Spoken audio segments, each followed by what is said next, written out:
प्रिय भक्तगण, आज हम आपको एक कथा का श्रवण करा रही हूँ जो सुनने मात्र से आपके जीवन में सुख संपत्ति और धन की वर्षा होगी। तो चलिए कथा को प्रारंभ करते हैं। भगवान शिव माता पार्वती से कहते हैं, दुखों का अंत कैसे किया जा सकता है। फिर माता पार्वती कहती हैं, हे देवों के देव महादेव, आपसे अच्छा भला कौन बता सकता है। इसीलिए आप ही आज बताइए कि दुखों का अंत कैसे किया जाए। फिर भगवान शिव कहते हैं, हे देवी, आज मैं आपको एक कथा सुनाने जा रहा हूँ। कृपया इसे ध्यान से सुनिएगा। अगर आप यह कहानी सुन रहे हैं तो पूरा सुनिए। इस कथा को आधा अधूरा छोड़कर जाने की गलती मत करिएगा, क्योंकि इस पवित्र कथा को पूरा सुनने से मनचाहा फल की प्राप्ति होगी। इसीलिए इस कथा को पूरा सुने। आप शिव भक्त हैं तो भोलेनाथ का अनादर ना करें। एक बार संध्या के समय वीरपुर के राजा चंद्रभानु सिंह जंगल से शिकार खेलने अपने राज्य को वापस लौट रहे थे। तभी रास्ते में उन्होंने देखा एक बालक जलती हुई चिता के पास खड़ा था। बालक को देखकर राजा अपने घोड़े से उतरे और बालक के नज़दीक जाने लगे। जब राजा उस बालक के नज़दीक पहुँचे तो बालक कह रहा था, माँ, मैं तुम्हारी सौगंध खाकर कहता हूँ, मैं एक दिन बहुत बड़ा आदमी बनकर तुम्हारे सपनों को पूरा करूँगा। राजा उसके बिल्कुल नज़दीक पहुँच गए और पूछा, बेटा, तुम कौन हो। बालक ने कुछ घबरा कर कहा। तो राजा ने कहा, आप डरो नहीं, मैं वीरपुर का राजा हूँ। अभी तुम अपनी माँ की चिता के पास बहुत बड़ा आदमी बनने की सौगंध खा रहे थे। क्या मैं जान सकता हूँ कि इस सुनसान जंगल में तुम अपनी माँ की चिता के पास अकेले क्यों खड़े हो। तुम्हारे बाकी संबंधी और रिश्तेदार कहाँ हैं। महाराज, मेरी माँ और मैं इस जंगल में अकेले ही रहते थे, लेकिन मेरी माँ ने मरते समय मुझे बताया कि मेरे दादा अलीगढ़ के धनी सेठ करोड़ी मल थे। मेरी माँ और पिताजी का प्रेम विवाह हुआ था और चूंकि मेरी माँ एक बहुत ही गरीब परिवार से थीं, इसीलिए मेरे दादाजी उन्हें पसंद नहीं करते थे। विवाह के कुछ दिनों बाद ही बगीचे में घूमते हुए मेरे पिताजी को सांप ने काट लिया और उनकी मृत्यु हो गई। इस पर मेरे दादा दादी ने मेरी माँ को अपशगुनी और मनहूस यह कहते हुए कि उनके आने से ही मेरे पिता की मृत्यु हो गई और उन्होंने मेरी माँ को घर से निकाल दिया। जब वह गर्भवती थी उस समय वह जंगल में आई और यहाँ एक झोपड़ी बनाकर रहने लगी। यही मेरा जन्म भी हुआ। मेरी माँ ने मरते समय मुझसे कहा था कि मैं किसी तरह से गरीबी के जीवन से बाहर निकलूं और धनवान बनने के योग्य बनूं। महाराज, यह शब्द कहते ही मेरी माँ के प्राण निकल गए। मेरी माँ के जीवित रहते हुए मैं उनसे बड़ा आदमी बनने का वादा नहीं कर पाया था। इसीलिए उनकी चिता के समीप खड़ा होकर इस समय बड़ा आदमी बनने की माँ की आत्मा से वादा कर रहा था। महाराज, बेटा, बड़ी ही दुख भरी कहानी है। तुम्हारे इस वन में रहकर तुम बड़े आदमी कैसे बन सकते हो। अच्छा, यह बताओ, हमारे साथ हमारे राज्य में चलना चाहोगे। बच्चे ने कहा, आपके साथ महाराज। राजा ने कहा, हम तुम्हें पढ़ा लिखा कर बड़ा आदमी बनने में तुम्हारी मदद कर सकते हैं। इस बात का हम तुमसे वादा करते हैं। तब तो मैं आपके साथ बड़ी खुशी से चलने को तैयार हूँ महाराज। और फिर वह राजा के साथ उनके राजमहल की तरफ चल दिया। राजमहल में पहुंचने पर रानी ने पूछा, यह कौन है महाराज। महारानी, इसका नाम कालू है। आज से यह हमारे महल में रहकर शिक्षा ग्रहण करेंगे। रानी मन में सोचने लगी, महाराज भी न जाने कैसे कैसे नमूने उठाकर महल में ले आते हैं। इन्हें कौन समझाए कि ये महल है, कोई अनाथालय नहीं। राजा ने अपनी रानी से पूछा, महारानी, आप किस सोच में पड़ गईं। कुछ नहीं महाराज, आप आज्ञा कीजिए। महारानी, आज से कल्लू तुम्हारी छत्र छाया में पलेगा। राजकुमार और राजकुमारी की तरह ही अब तुम्हें इसका ध्यान भी रखना पड़ेगा। रानी ने कहा, ठीक है महाराज, मैं आज से इस बच्चे का ध्यान मैं रखूंगी। उस रात कालू सोचने लगा कि उसकी कितनी अच्छी किस्मत है कि वह राजमहल में पहुंच गया। दूसरी तरफ महारानी सोच रही थी कि कालू को महल से निकालने के लिए मुझे कल कुछ तो करना ही होगा। अगले दिन राजकुमार, राजकुमारी और कालू को भोजन परोसा गया। उस दिन राजकुमार और राजकुमारी को सोने की थाली में खाना दिया गया, जबकि कालू को पत्ते पर भोजन परोसा गया।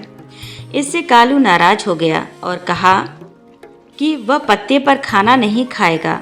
रानी ने पूछा कि क्या वह पत्तल पर भोजन नहीं कर सकता? कालू ने जवाब दिया कि वह खा सकता है, लेकिन उसे यह भेदभाव पसंद नहीं आया क्योंकि अन्य लोगों को सोने की थाली में खाना परोसा गया था। रानी ने कहा कि अगर वह राजाओं और महाराजाओं की तरह खाना चाहता है तो खाए, वरना ना खाए।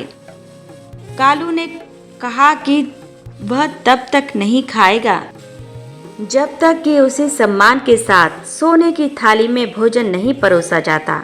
इससे नाराज होकर कालू महल से चला गया और उसी जंगल की ओर लौट गया जहां से वह आया था। जब महाराज महल में आए और उन्होंने पूरी घटना का पता चला तो उन्होंने रानी से पूछा कि कालू को सोने की थाली में भोजन क्यों नहीं परोसा गया।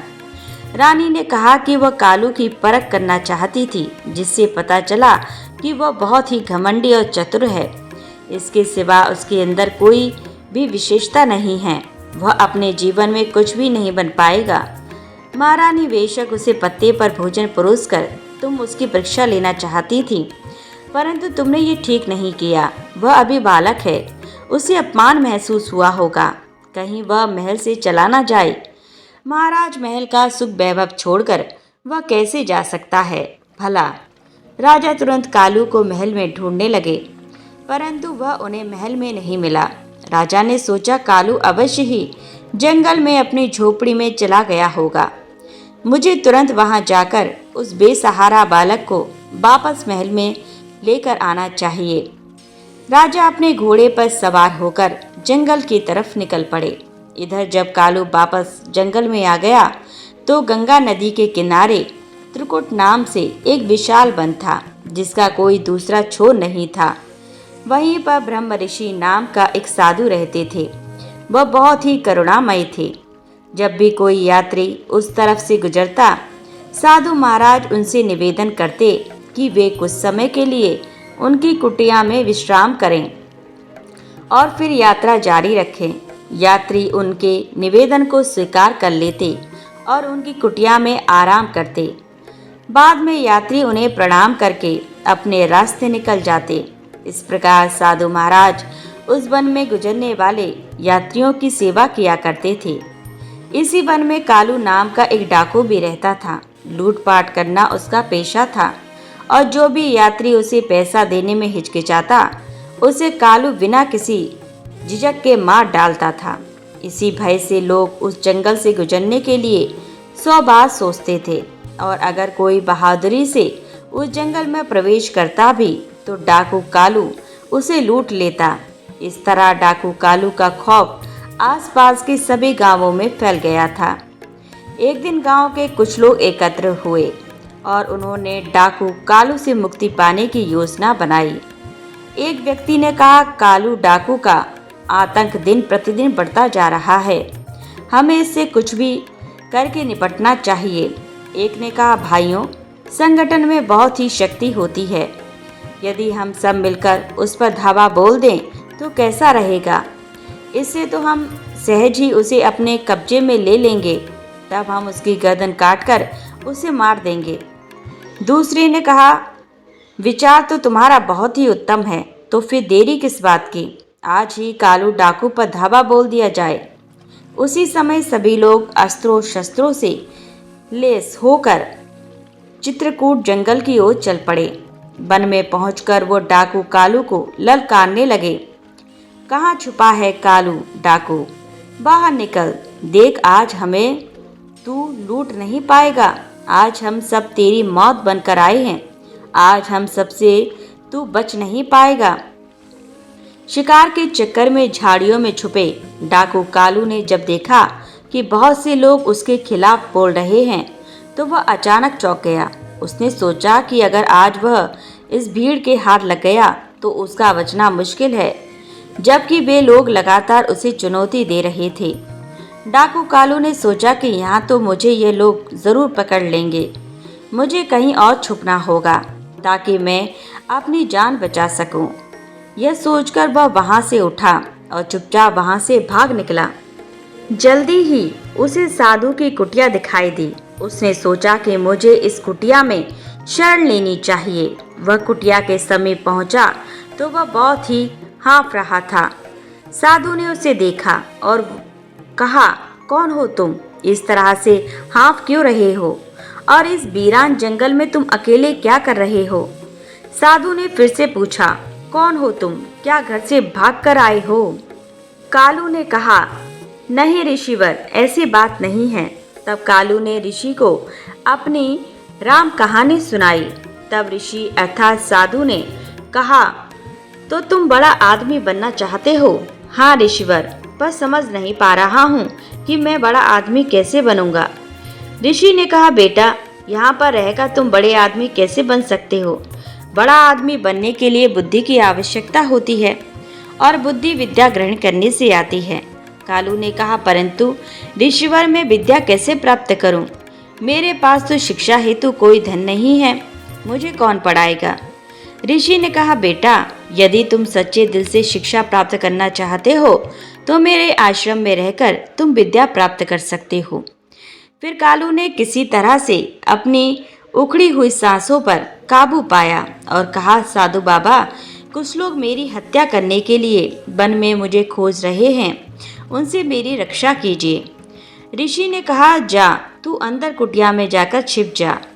कालू ने ऐसा ही किया और कुटिया के अंदर जाकर छिप गया। तभी कालू को खोजती हुई लोगों की भीड़ कुटिया के पास आ पहुंची और साधु महात्मा से पूछने लगी, बाबा, क्या आपने यहाँ से किसी आदमी को गुजरते हुए देखा है? आप लोग किस आदमी की बात कर रहे हो? लोगों ने कहा, हम कालू डाकू की बात कर रहे हैं। साधु बाबा, उसने मासूम और निहत्थे लोगों को लूटकर बहुत सताया है। वह अपना खजाना भरता है और मौका मिलने पर लोगों की हत्या भी कर देता है। इसीलिए आज हम सब उसे मारने के लिए आए हैं। साधु बाबा बोले, क्या तुम कालू को मारोगे? वह तो पहले ही गंगा नदी में डूबकर मर चुका है। लोगों ने कहा, साधु बाबा, तुम क्या कह रहे हो? कालू डाकू मर चुका है? साधु ने कहा, हाँ भाइयों, मेरे कहे पर विश्वास करो और अपने घर वापस लौट जाओ। कालू कुटिया के अंदर छिपा खिड़की से यह सब देख रहा था और सोच रहा था कि आज साधु बाबा की वजह से उनकी जान बच गई। लोग साधु बाबा का बहुत आदर करते थे। उसकी बातों पर विश्वास करके वे वहां से लौट गए।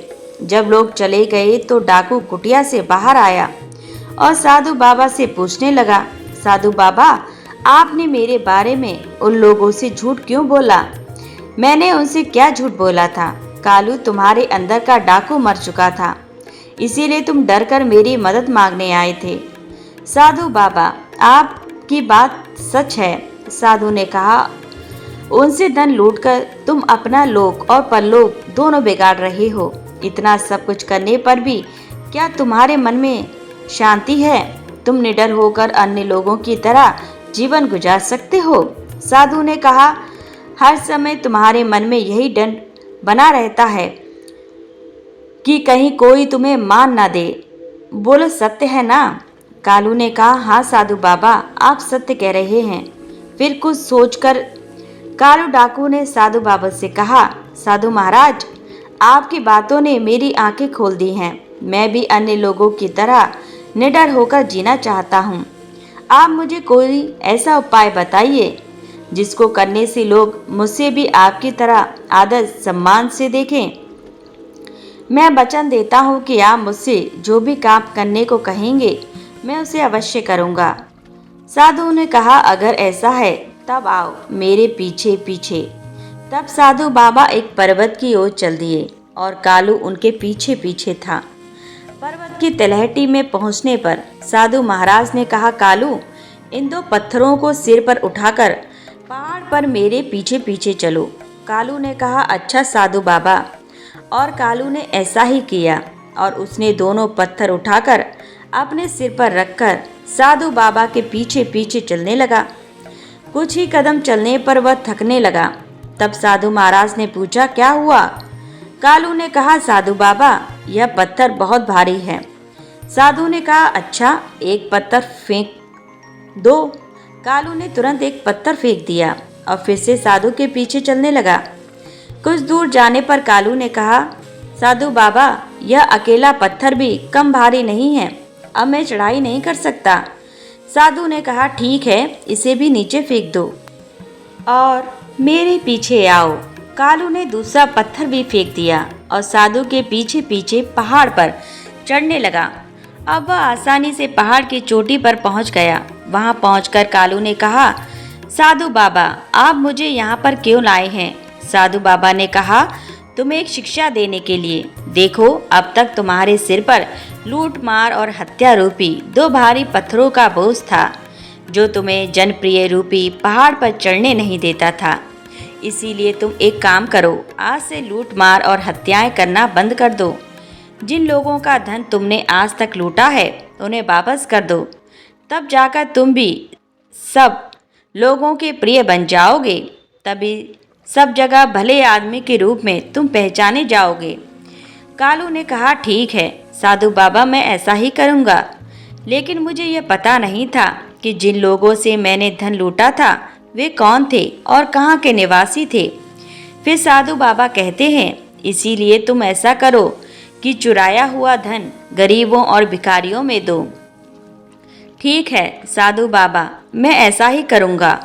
कालू ने बाँट ऐसा ही किया और वेश बदलकर शहर में गया और अपने साथ लाए गए सारे धन को गरीबों और जरूरतमंदों में बांट दिया।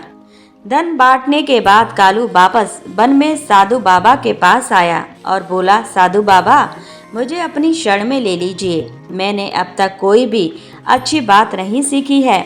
मुझे ज्ञान से परिपूर्ण बातें सिखाकर मेरे जन्म को सार्थक बना दीजिए। कालू ने साधु बाबा से विनती की। साधु बाबा ने उसे अपना शिष्य बना लिया और कहा, कालू, जहाँ तक हो सके हमेशा दूसरों की मदद करो। दूसरों की सहायता करना ही मानवता की सच्ची सेवा है और यही भगवान की सेवा भी है। कालू ने सच्चे दिल से साधु बाबा की सेवा की और उनके सानिध्य में 5 वर्ष बिताए। साधु बाबा की कृपा से वह अत्यंत ही बुद्धिमान और सच्चे चरित्र वाला बन चुका था। एक दिन साधु बाबा ने कहा, कालू, आज तुम्हारी शिक्षा पूरी हो चुकी है। कालू ने उत्तर दिया, पर मैं आपकी शिक्षा का मूल्य कैसे चुका पाऊंगा? साधु बाबा ने मुस्कुराते हुए कहा, बेटा, शिक्षा का कोई मूल्य नहीं होता, यह तो अमूल्य है। कालू ने शिक्षा प्रारंभ की और आश्रम के कामों में भी मदद करने लगा। वर्षों बीत गए और कालू युवा हो गया। एक दिन आशीर्वाद देते हुए साधु बाबा ने कहा, कालू, आज तुम्हारी शिक्षा संपूर्ण हो चुकी है। मुझे गर्व है कि तुम मेरे सबसे योग्य और बुद्धिमान शिष्य हो। अपनी बुद्धि का प्रयोग करके तुम कठिनाइयों में भी सफलता प्राप्त कर सकोगे। यह मेरा आशीर्वाद है। अब तुम एक आदर्श पुरुष के रूप में परिवर्तित हो चुके हो। कालू ने पूछा, गुरुदेव, अब मुझे क्या करना है? साधु बाबा ने उत्तर दिया, कालू, अब तुम युवा हो, तुम्हारे सामने पूरा जीवन पड़ा है, इसीलिए अब तुम्हें कोई कार्य करके अपना जीवन यापन करना होगा। कालू ने निराश होकर कहा, गुरुदेव, मैं तो एक डाकू के रूप में बदनाम हूँ, भला मुझ जैसे आदमी को कौन काम देगा? साधु बाबा ने सलाह दी, जाओ अपने बुद्धि के बल पर जीवन के कुरुक्षेत्र में सफल योद्धा बनकर उतर जाओ।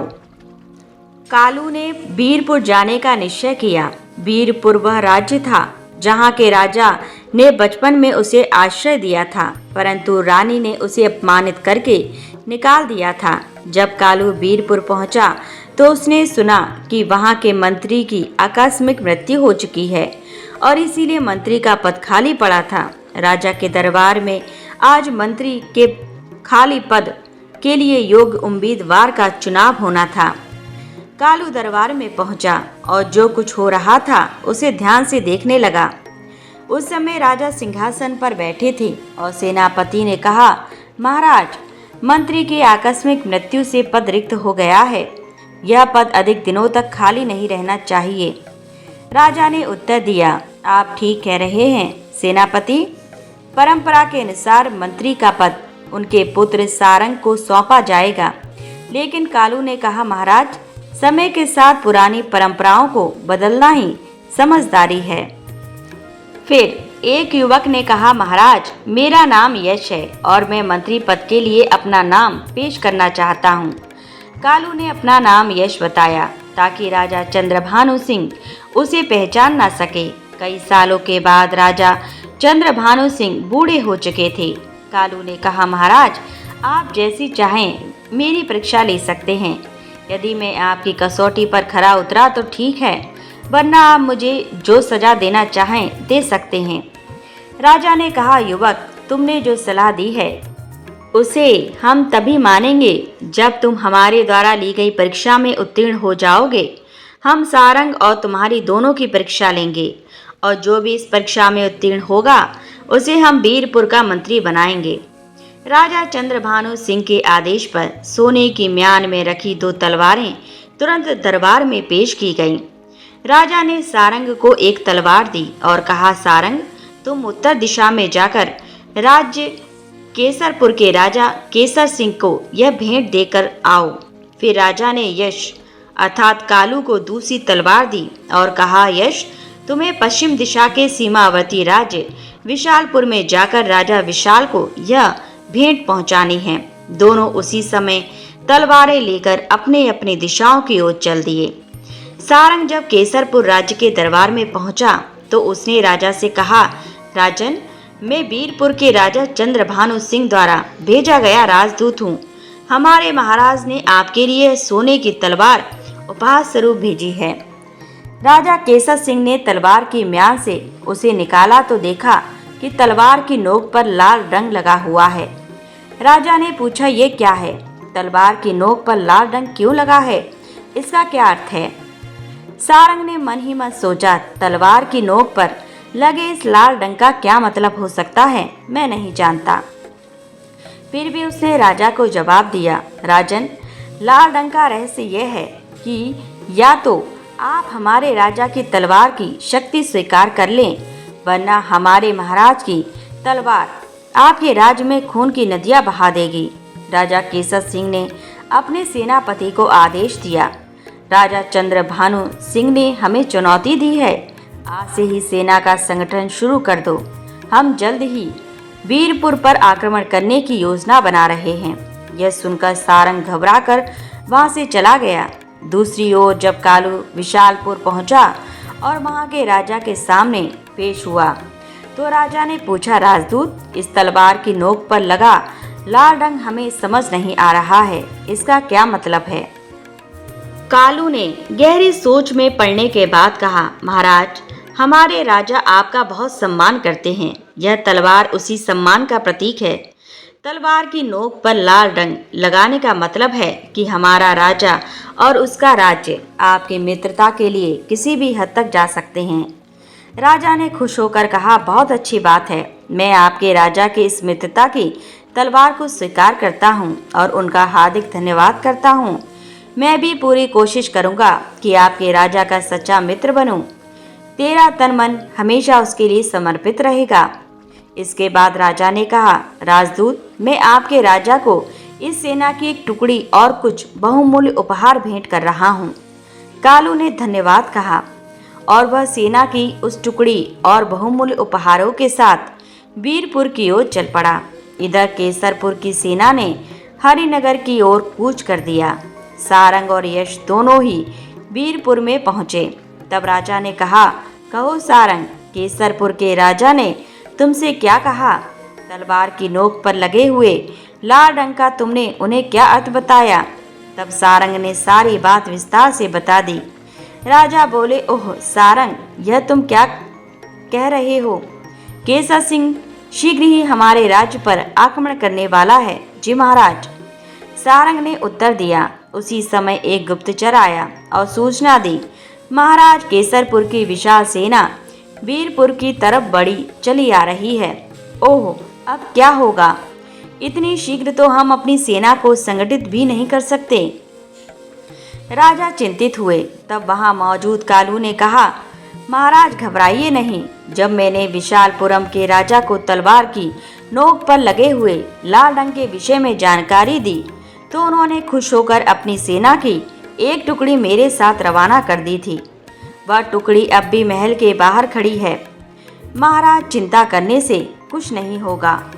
कृपया सेनापति जी को निर्देश दें कि वह केसरपुर की सेना से युद्ध करें। मैं अपने साथ लाई गई सेना के साथ केसरपुर पर हमला करूंगा।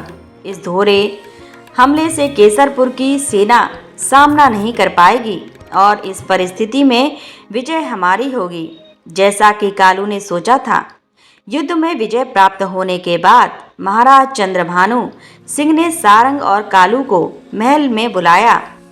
महाराज ने कहा, कालू, तुम्हारी वजह से हम जीत सके हैं। हम तुम्हें मंत्री के पद पर नियुक्त करते हैं। सारंग ने उत्तर दिया, महाराज, यह तो मेरे साथ अन्याय है।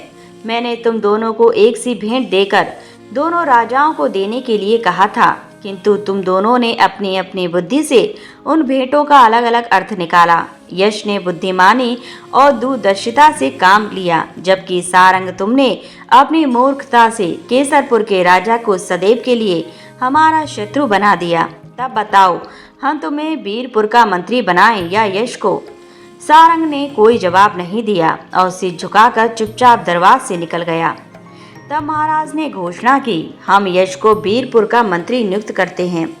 इसके बाद उसी रात को यश के मंत्री बनने के सम्मान में उसे राजमहल में भोजन के लिए आमंत्रित किया गया।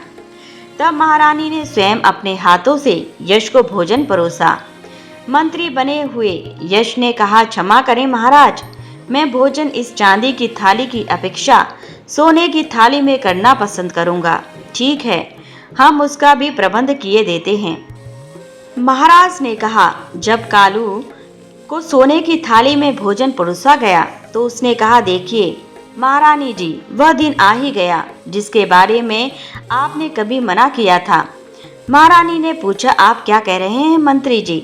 मंत्री ने उत्तर दिया, महारानी जी, याद कीजिए कि आज से 15 वर्ष पहले आपने कालू नामक बालक को पत्ते पर भोजन परोसा था। महारानी बोली, ओह हाँ, याद आया। उस दण्य बालक ने तब उस भोजन को खाने से मना कर दिया था और कहा था कि वह तभी इस महल में भोजन करेगा जब उसे सोने की थाली में भोजन परोसा जाएगा।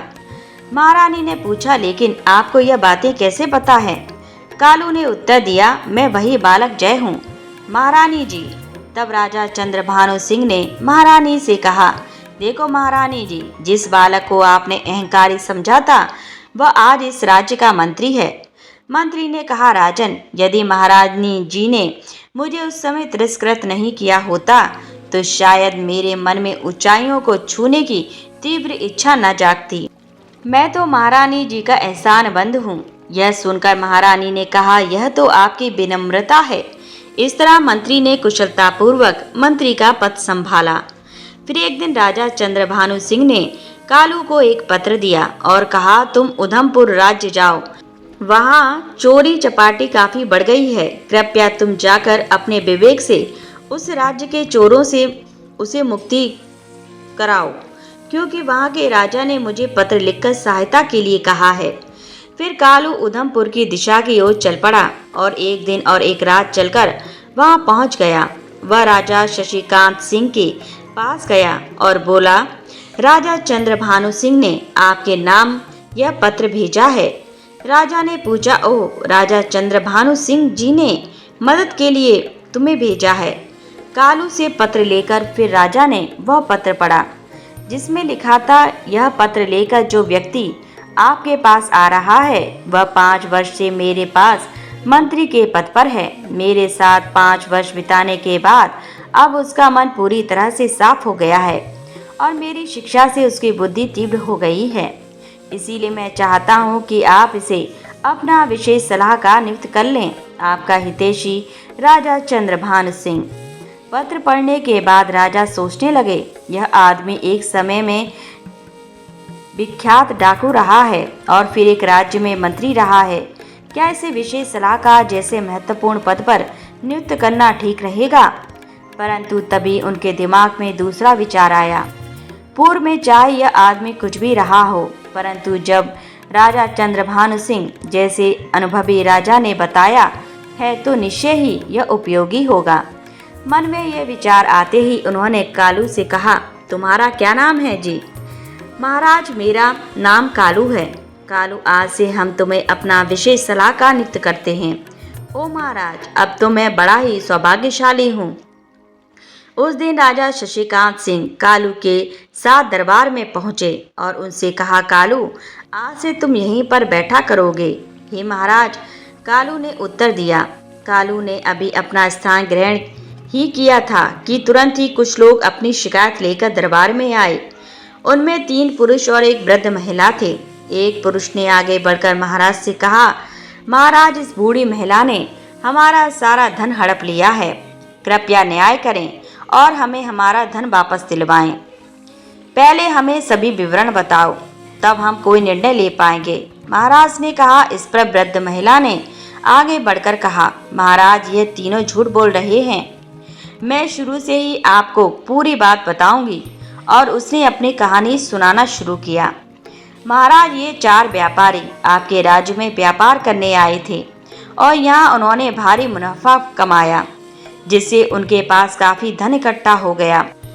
फिर एक दिन ये चारों व्यापारी अपना संपूर्ण धन लेकर मेरे पास आए और कहा, बूढ़ी माँ, हम इस राज्य में नए हैं और हमारे पास काफी धन है।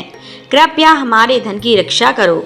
मैंने पूछा, मैं रक्षा कैसे करूं? उन्होंने कहा, हम तुम्हारे घर के आंगन में धन गाड़ देंगे और जिस दिन हम चारों एक साथ आकर अपना धन मांगेंगे, उस दिन तुम हमें धन वापस कर देना। अगर हम में से कोई एक आकर धन मांगे तो उसे मत देना।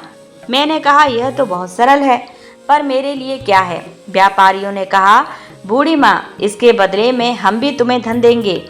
मैंने तब कहा, तब मुझे तुम्हारी बात मंजूर है। फिर उन्होंने घर में गड्ढा खोदा, 2 बड़ी पोटलियां धन से भरी और उसे वहां रखकर मिट्टी से ढक दिया। फिर वे चारों बोले, बूढ़ी माँ, हम हर शाम को यहाँ भोजन करने आया करेंगे। मैंने कहा, बड़े शौक से आओ बेटों। रोज शाम को जब वे भोजन करने आते तो मुझसे पूछते, हमारा सारा धन सुरक्षित तो है ना? मैंने जवाब दिया, हाँ बेटा, तुम्हारा धन पूरी तरह सुरक्षित है। एक दिन जब उन 4 व्यापारियों ने खजाने की जगह को खोदा तो वहां पर धन अभी भी वैसा ही था जैसा छोड़ा गया था। अब उन्हें मेरी ईमानदारी पर कोई संदेह नहीं रहा। मेरी ईमानदारी से प्रसन्न होकर उन्होंने मुझे 5 स्वर्ण मुद्राएं दी और कहा, बूढ़ी माँ, यह मुद्राएं रख लो, यह तुम्हें काम आएंगी। मैंने आशीर्वाद दिया, जुग जुग जियो मेरे बेटों। लेकिन उन चारों में से एक के मन में लालच जाग उठा। उसने सोचा कि यदि वह मुझे धोखा देकर सारा धन हड़प ले तो उसकी जिंदगी बिना किसी मेहनत के आराम से गुजर सकती है। एक दिन जब वे चारों व्यापारी घर के बाहर एक पेड़ के नीचे चौपर खेल रहे थे, तभी उनमें से एक ने दूसरे से कहा, तुम बूढ़ी माँ से जाकर कह दो कि वह जल्दी से खाना बना दे, बहुत भूख लग रही है। ठीक है, मैं अभी जाता हूँ। और वह घर की ओर चल दिया। वह सोच रहा था कि यह सबसे अच्छा मौका है जब उसके साथी बाहर व्यस्त हैं और वह अकेले धन को हड़प सकता है। घर के अंदर पहुंचकर उसने मुझसे कहा, बूढ़ी माँ, हमें इस वक्त सारे धन की आवश्यकता है। मेरे साथी ने धन लाने के लिए मुझे भेजा है। मैंने कहा, सारे धन की एक साथ तुम लोगों को इस समय क्या आवश्यकता आ पड़ी? उसने कहा, अगर मेरी बात पर तुम्हें यकीन नहीं हो रहा तो तुम बाहर जाकर मेरे साथियों से पूछ लो। तब मैं दरवाजे पर आई और बाहर बैठे चौपर खेल रहे व्यापारियों से बोली, तुमने जैन से जो कहा है क्या वह ठीक है? उन्होंने कहा, हाँ बूढ़ी माँ, ठीक है, परंतु जरा जल्दी कर दो। तब मैं घर के अंदर आई और बोली, तुम्हारे साथी भी तुम्हारी बात का समर्थन कर रहे हैं, इसीलिए गड्ढे को खोदकर तुम अपना धन ले जा सकते हो। वह व्यक्ति मन ही मन सोच रहा था कि उसकी चाल कामयाब हो गई। वह तेजी से गड्ढा खोदने में जुट गया। बड़ी ही तेजी से उसने सारा गड्ढा खोद लिया और धन के 2 बड़े बड़े थैले निकालकर बाहर रख दिए। फिर मुझसे बोला, बूढ़ी माँ, तुम जरा एक लोटा पानी ला दो, मुझे बड़ी ही प्यास लग रही है। मैंने कहा, अब भी लाई बेटा, और फिर मैं पानी लेने चली गई। इतने में पलक झपकते ही वह व्यक्ति दोनों धन से भरे हुए थैले उठाकर घर के पिछवाड़े में खड़े हो घोड़े पर लाद कर तुरंत वहां से फरार हो गया। दूसरी और उसके साथी जो बाहर बैठकर चौपर खेल रहे थे, सोचने लगे कि उनका मित्र अभी तक क्यों नहीं लौटा। उन्होंने कहा, चलो अब तक तो खाना तैयार हो गया होगा, अंदर चलते हैं। वे तीनों अंदर गए और मुझसे बोले, खाना तैयार है क्या? हमने तो बहुत पहले अपने मित्र को खाना बनाने के लिए कहा था। मैंने कहा, उसने मुझसे कुछ नहीं कहा, वह व्यक्ति तो सारा धन लेकर तुम्हारे पास गया है। जब तीनों व्यापारी यह सुनते हैं तो सदमे में पड़ जाते हैं और कहते हैं, लेकिन तुमने उसे अकेले सारा धन क्यों सौंपा? मैंने कहा, मैं दरवाजे पर आई थी और तुमने कहा था कि जल्दी करो। तुमने तो सिर्फ खाना जल्दी बनाने को कहा था। क्या तुम्हारे मित्र ने तुम्हें धोखा दिया है? फिर मैंने अपनी कहानी पूरी करते हुए कहा, महाराज, यही है सारी कहानी। बताइए, इस घटना में मेरा क्या दोष है? फिर तीनों व्यापारी कहते हैं, वह बुढ़िया झूठ बोल रही है। अवश्य ही इसे इस बात का पता है कि हमारा मित्र धन लेकर कहाँ पर गया है। महाराज, हम सब पर दया करें और हमसे हमारा सारा धन वापस दिलवाने की कृपा करें। महाराज सोचने लगा, ओह, बड़ा ही विचित्र झगड़ा है, यह कैसे इन लोगों का निपटारा करूं? क्यों ना कालू से इस झगड़े का निपटारा करने के लिए कहूं। इस प्रकार कालू के विवेक की परीक्षा भी हो जाएगी। यह सोचकर उन्होंने कालू से कहा, कालू, क्या तुम इन लोगों के झगड़े का निपटारा कर सकते हो? अवश्य महाराज, यदि आपकी आज्ञा हो। तो कालू ने बूढ़ी औरत से पूछा, बूढ़ी माँ, जब चारों व्यापारी तुम्हारे पास धन रखने के लिए आए थे तो उन्होंने तुमसे क्या कहा था? जी, उन्होंने कहा था कि ये सारा धन हम तुम्हारे आंगन में गाड़ देंगे। जब हम चारों एक साथ आएंगे तभी उस धन को देना, किसी एक के मांगने पर मत देना। क्यों भाइयों? बूढ़ी माँ ने जो कुछ कहा, क्या वह सच है? तुम्हें कुछ कहना है? हमें कुछ नहीं कहना श्रीमान। बूढ़ी ने आपको जो कुछ बताया है वह सत्य है, लेकिन इसने हम तीनों से पूछे बिना ही हमारे चौथे साथी को सारा धन दे दिया। यही हमारी शिकायत है। तुम लोगों ने बूढ़ी से कहा था कि चारों एक साथ आकर मांगने पर ही धन देना, अन्यथा नहीं देना। हाँ, यही सच है। उसी तरह जब तुम सब आकर बूढ़ी माँ से पैसे मांगो तभी उसे तुम्हें पैसे देने हैं, अन्यथा नहीं। हाँ महोदय, फिर आप यहाँ बूढ़ी माँ की शिकायत क्यों लेकर आए हैं? अपने चौथे साथी को साथ लेकर आओ और तब सभी मिलकर उससे अपने पैसे मांगो। यदि उस समय बूढ़ी माँ पैसे नहीं लौटा देती तब उसे दोषी माना जाएगा। तीनों व्यापारी इस बात पर विचार करने लगे कि इस व्यक्ति ने बड़ी चालाकी से हमें हमारे ही शब्दों के जाल में फंसा दिया। तब बूढ़ी औरत ने कहा, बेटे, तुमने सही फैसला लिया है, तुम लंबी उम्र पाओ। जब व्यापारी से झुकाकर वहां से जाने लगे तब कालू ने कहा, रुको, मुझे तुम तीनों पर शक हो रहा है। क्या कोई अपनी मेहनत से कमाई हुई धनराशि किसी अजनबी के घर में छुपाए? धन की सुरक्षा के और भी उपाय होते हैं। सच सच बताओ, तुम्हें यह धन कहाँ से मिला? महाराज, हमने व्यापार से यह धन कमाया है, यही सच है। बोलो, सच बताओ, वरना मैं तुम्हारी खाल में भूसा भरवा दूंगा। कालू ने कहा, नहीं महाराज, हम सच कह रहे हैं। वे बोले। कालू ने फिर कहा, जल्लादों को बुलवा लो, वे ही इनसे सच उगलवाएंगे। नहीं, जल्लादों को मत बुलवाओ, हम सच बताते हैं। वे बोले, तो बताओ सच क्या है? सच यह है कि हम चारों साथी एक चोरों का गिरोह थे और जो धन हमारा चौथा साथी लेकर फरार है वह धन भी चोरी से ही इकट्ठा किया हुआ था। महाराज ने कहा, ओह, तो तुम लोग चोर हो? जी महाराज। बोले, महाराज ने तुरंत आदेश दिया कि इन तीनों को कारागार में डाल दिया जाए और उस बूढ़ी औरत को पूरी इज्जत के साथ राजमहल से विदा कर दिया जाए। महाराज ने कालू से कहा, कालू, तुम परीक्षा में खरे उतरे हो। तुम्हें हमने अपना विशेष सलाहकार बनाकर उचित किया है। हमें इस फैसले पर सदैव गर्व रहेगा। उस दिन के बाद से राजा शशिकांत सिंह कालू से सलाह लेकर ही अपना प्रत्येक कार्य करते थे। फिर कालू जो डाकू था, अब वह दुनिया का सबसे बुद्धिजीवी कहलाने लगा। इतना कहकर भगवान शिव अपनी कथा समाप्त करते हैं। इस वीडियो को बोलते समय कोई त्रुटि हो तो क्षमा चाहती हूँ। आज की कहानी यहीं संपन्न होती है। प्रिय दर्शकों, यदि आपको हमारी वीडियो पसंद आई है तो वीडियो को लाइक ज़रूर करें और इसी प्रकार की यदि आप भविष्य में वीडियो देखना चाहते हैं तो हमारे चैनल को सब्सक्राइब अवश्य कर लें। पूरा वीडियो वॉच करने के लिए धन्यवाद।